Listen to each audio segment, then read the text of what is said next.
Hello, everyone. Alan Misher here from Vitality Explorers. Please sign up at vitalityexplorers.com for free information about how to enhance your physical, mental, social, and/or spiritual well-being. So, as we always do on Vitality Explorer News, let's start off with a quote, and this is from somebody named Unknown. All right, so here it is. Quote: "Life is a one-time offer. Use it well. Life is a one-time offer. Use it well." So this week on Vitality Explorer News, we're going to cover three topics, and the three topics are: number one, what can we learn from Queen Elizabeth's amazing long life? Now, she just recently passed away, and there's been long lines waiting to see her as she lays in state in London, and I think there's many things we can learn from her. The second thing we're going to talk about is can not one, but can two apples a day help keep the doctor away? And the final thing we're going to do is begin a new series on a deep dive. And the deep dive is going to be this time into how can sleep be considered a superpower. So if you're enjoying this Vitality Explorer News podcast, please leave us a 5-star rating on Apple, Spotify, Google, or wherever else you find your podcasts. And please share this with a friend. Our goal here with Vitality Explorer News, our mission, our purpose is to enhance global vitality one person at a time. So at least one person out there listening has their vitality enhanced and maybe is a little bit more like Queen Elizabeth. So let's talk about the amazing Queen, and long live the Queen. All right. She did indeed live a very long life. She lived to 96, and I think this is a crucial thing to talk about. And the information here you're going to listen to or see on YouTube today is also up on the Vitality Explorer News Substack site, so you can look at some of the graphs, or I'll put some of the graphs up here later in the video. But she was pretty amazing. She was born in the 1920s, and if you look at life expectancy for women and or men at that time, the average life expectancy for somebody born in the 20s was to live to about 60 years old. So she obviously outlived that by a mile, living to 96. And I think we can study a little bit about what and how she got there. So here are some thoughts I have about how Queen Elizabeth really lived a long and meaningful life. And let's start with that first one, meaning. And I think that's a crucial component to people living long and living well, and that is to have meaning. So she had a profound sense of purpose.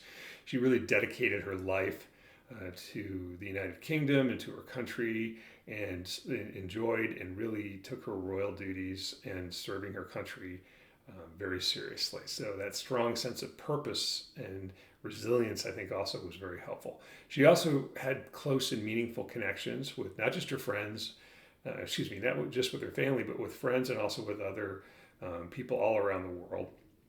And here's the interesting part.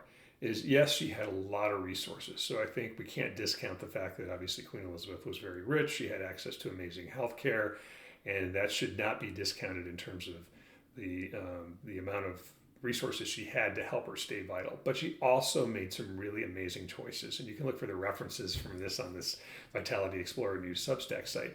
But according to multiple references, she tried to sleep 8.5 hours a day. All right, so she considered sleep a superpower, which is, we're going to talk about that a little later.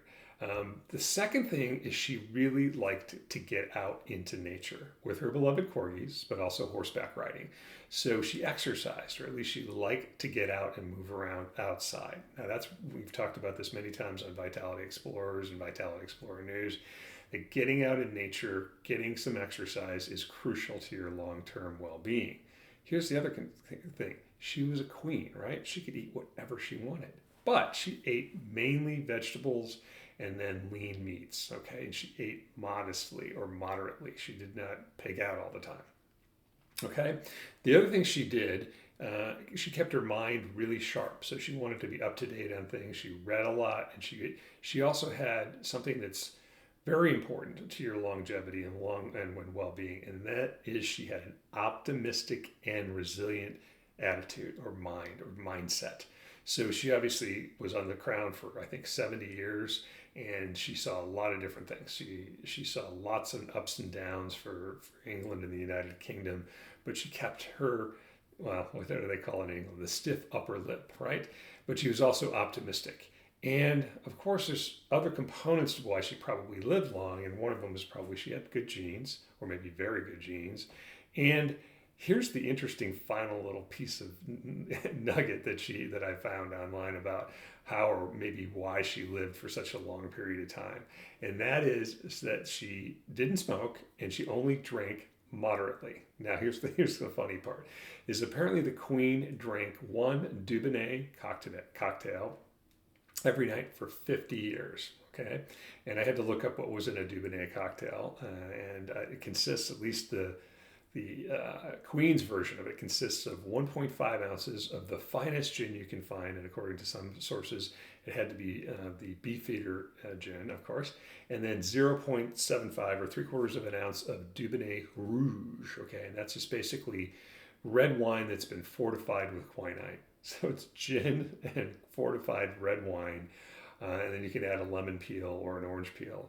But apparently the Queen had one of these, just one, every day for 50 years. So I'm going to look into whether a Dubonnet cocktail is really a valuable thing to enhance your longevity.